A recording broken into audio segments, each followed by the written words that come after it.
and they don't really like me. Cause I can fuck your bitch and fuck your mom and auntie. Now, let's get started with the dangerous world of Craigslist criminals. Philip Markoff. Philip Markoff, in 2009, was a 23-year-old med student at Boston University. He had a fiance and seemed to be an average-looking dude, though if we know anything about murderers, it's that they look average. He was a big 6'3" white male that was known by his friends for being a goofy, smart guy. Not only was he goofy, but he was incredibly smart when it came to schooling, as he was in the National Honor Society, though he wasn't as smart when it came to hiding evidence. Let me explain. This man would go on Craigslist, go under the erotic services section, set up dates with girls who were advertising themselves in the Boston area, escorts, and rob them at gunpoint, though one sadly ended up being killed. Here are their stories. April 10th, 2009. Trisha Leffler, age 29, his first victim, was a prostitute that would travel to different locations and stay in hotels in wealthy cities. He called and they set up a date to meet up and a place. They planned to meet up at the hotel she was staying at, which was Westin Copley Place. Once he entered, he pointed a pistol at her, handcuffed her with zip ties, and robbed her. Keep in mind, this dumbass wasn't wearing a mask. Not only that, but he was wearing black gloves to cover his fingerprints, but was persistent on removing his phone number from Trisha's phone, and I guess the gloves are too thick so he couldn't really type, so he removed the gloves. This nigga's a fucking idiot. On the phone. It's like, you dumb mother.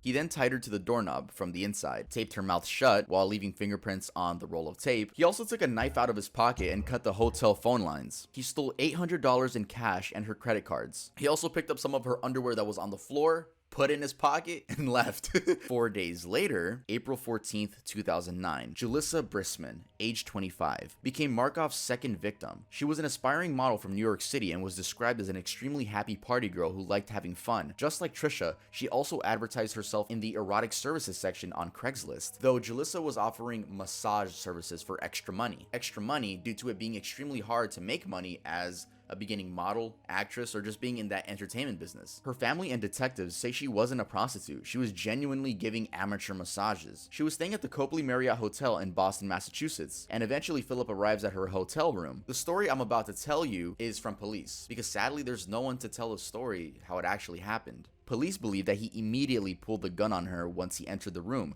got at least one plastic tie on her wrist, she fought back, and things escalated quickly. He pistol whipped her on the head and then shot her 4 times. Police say he didn't have to kill her. She had no weapons and he was a way bigger person. And when he fled the scene, her body leaned against the main hotel door and half of her dead body could be seen by anyone in the hallways. A woman that was staying next door said she heard a commotion down the hall. Eventually, she peeked her head out the door and saw a woman who was half in and half out of the doorway. She immediately called security and the security called the police. So keep in mind, Trisha's robbery happened in April 10th, 2009, and then this murder happened April 14th, 2009, so just 4 days later. And now, 2 days after that, April 16th, 2009. 2 days after the murder of Julissa Brisman, Cynthia Melton was Markoff's third and final victim. Cynthia was an exotic dancer at the time and was also advertising herself on Craigslist, saying she'll give private lap dances for $200 to anyone in her hotel room. She explained that unlike the other cases, Philip was nervous, and when he pointed the pistol at her, his hand was shaking. He said, "I'm broke. I don't want to kill you. I just want cards or money." So he zip-tied her down while he searched her room. Her phone rang, but he ignored it.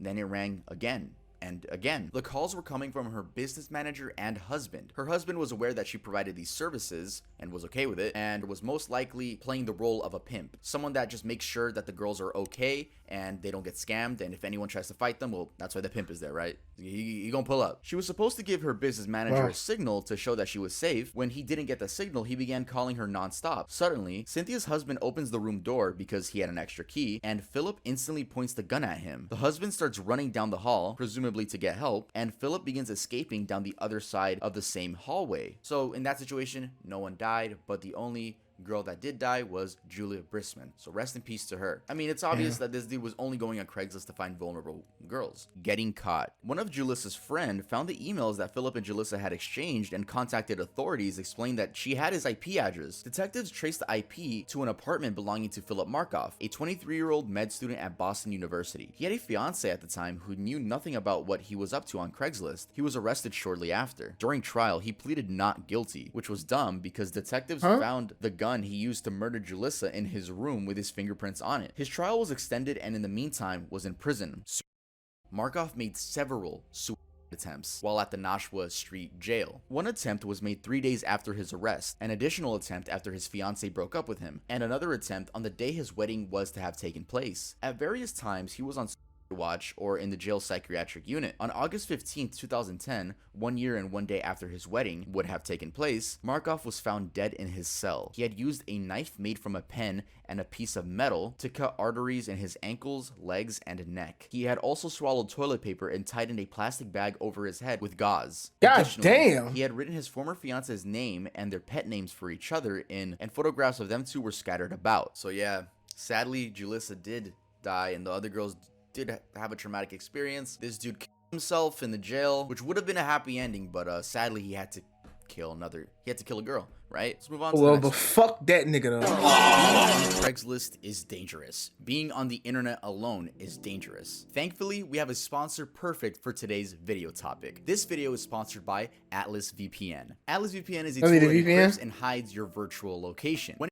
California residents were searching Craigslist for job opportunities, and they exchanged emails with a woman named Anne-Marie Linscott regarding a job opportunity she was advertising on the website. The job description was advertised as quote-unquote freelance with no further information provided. During the email exchange, Linscott, who was a Michigan resident, asked each of the three individuals responding to her advertisement to quote-unquote eradicate a woman living in Oroville, California. Yes, she put up a hitman ad on Craigslist. She provided additional information on the intended victim to include a description of the victim, her age, and her employment address. Linscott offered a hefty payment upon completion of the quote-unquote eradication task. The three individuals reported that to the police, as any other normal human being would do, but why? Why did Anne-Marie Linscott want someone eradicated, aka killed, in California when she lives in Michigan? Well, that random woman that she wanted dead wasn't actually so random. Anne-Marie began a secret relationship with a man from California while she lived in Michigan in 2004. Both were married and in their 40s, but Linscott had children. As the time went on, they booked flights and visited each other, of course keeping it as secretive as possible. In 2007, it was clear that Linscott wanted to fully commit to the relationship and began saying very creepy and stalkery things, like saying she was going to move to California to be close to the Oroville man. In April of 2007, things began getting extremely scary. A Molotov cocktail with a fuse was found under the bed of the man's wife, named Carol. Thankfully, it didn't go off. Then the Craigslist ad we were talking about was made. She was looking for quote-unquote silent assassins to eradicate a 56-year-old woman from Oroville named Carol. The price? $5,000. She made sure to emphasize that this was a very serious job and not fake. She also explained that the $5,000 would have all their expenses paid on top of the $5,000. Her only fear was having the murder traced back to her. Well, you should have thought about that before trying to hire fucking a hitman stupid. On an extremely popular public for $5,000. You should watch these videos right here in case you really want to hire a hitman. I mean, who the fuck is going to do an assassination for $5K, bro? Watch those two videos and also come on now. Watch the dangerous world of 4chan criminals. So those three people that engaged in the ad called the authorities, and then the authorities got the FBI involved. They confronted her with copies of the details of the hitman ad, and when asked about what she meant by the word eradicate, she said, and I quote,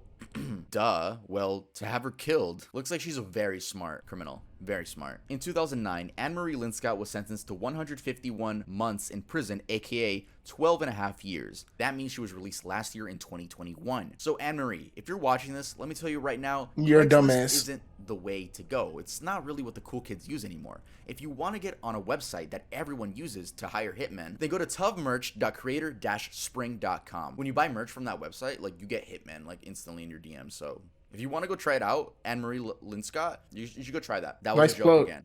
No one sue me, please. That was a joke. Plug. Jason Brown. Jason Brown was a 25-year-old man in 2014 and would find thrill out of adopting dogs that were looking for homes and torturing them. Yeah, see, I knew it.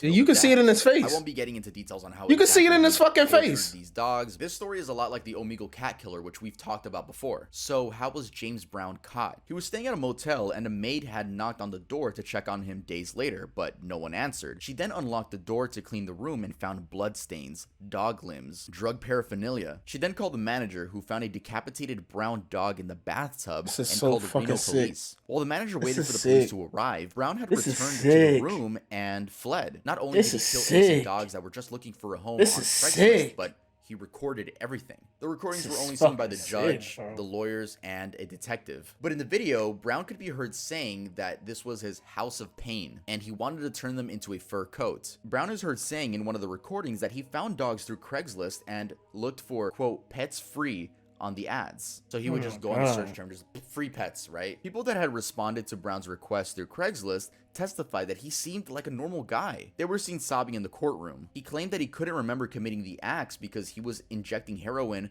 methamphetamine, and cocaine during more than a 2-month-long binge. The recordings were taken by Brown as well as 2 friends who had been with him. Jason Brown was sentenced to 28 years in prison. And I know what you guys just said. You said, that's it? Yeah, I know, right? I don't know either. This fucker deserves life in prison.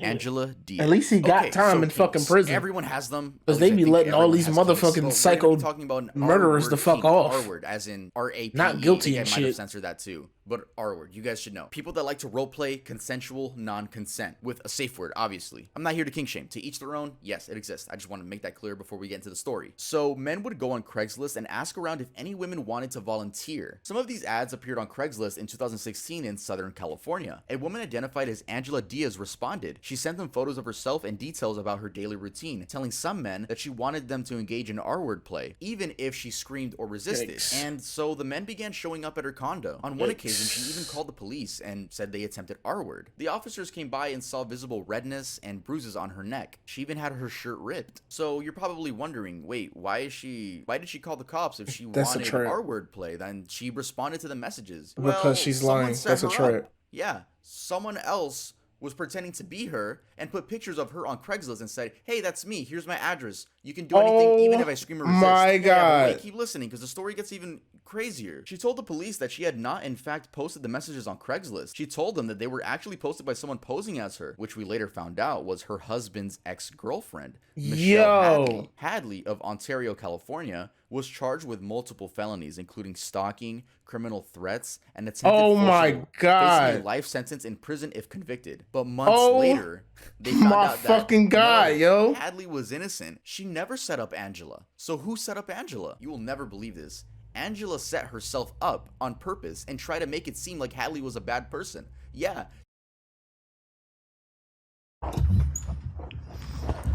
That's what I said the first time. That's what I said. That's what I said, remember? That's what I said. That's what I said. That's what I said. This bitch is lying. The bitch is lying. The bitch lying. She lied about the shit. That's crazy. She literally went on Craigslist and promoted herself to be R-worded just so it could happen and then be like, oh man, I know who it was. It was this person. She was so deep into this that she literally got into her email. That is some fucking evil ass shit. I don't know, bro. I don't know. So Hadley's innocent. Angela wanted to do that to herself just to get her in trouble. I thought we had seen the most when we talked about 4chan, right? But like, people on Craigslist are crazy, bro. Well, people on any website are crazy. Angela Diaz ended up being arrested and faced felony charges, including kidnapping, false imprisonment by menace, fraud or deceit, perjury, grand theft, and forgery. Honestly, I'm gonna end this one off with don't do that. Don't go on Craigslist and actually don't go on Craigslist at all. What am I saying? Craigslist, my mom uses it. I think it's well, not for stuff like this, but she uses it for like, I don't know. Craigslist is kind of old, but like so many people still use it. I'm talking too much. Let's get to the next one.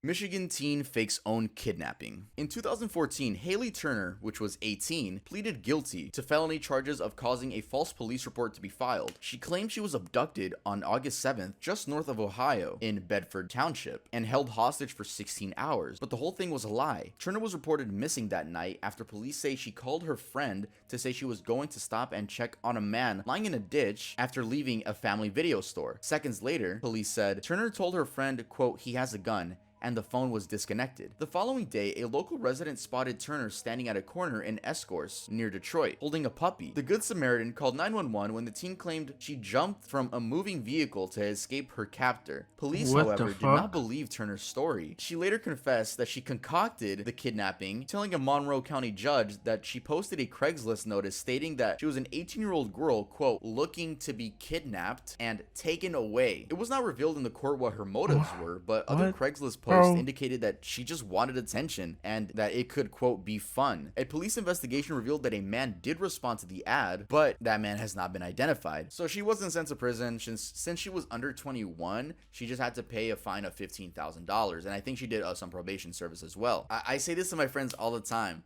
but like, no gender stuff. No, weird, yo. Gender, no arguments, all right? But like, cause we're dumb, bro. My friends and I, we're dumb. We're stupid. We be doing dumb stuff. And I always tell them, damn, girls are so smart. I love them. And then I hear stories like this. I'm like, what the fuck? What are you doing? Not saying. Oh, there's some dumbass bitches out there. Love y'all girls. I'm just saying, like any other human, y'all can be dumb. Like any other gender, y'all can be dumb. Like any other person, y'all can be dumb.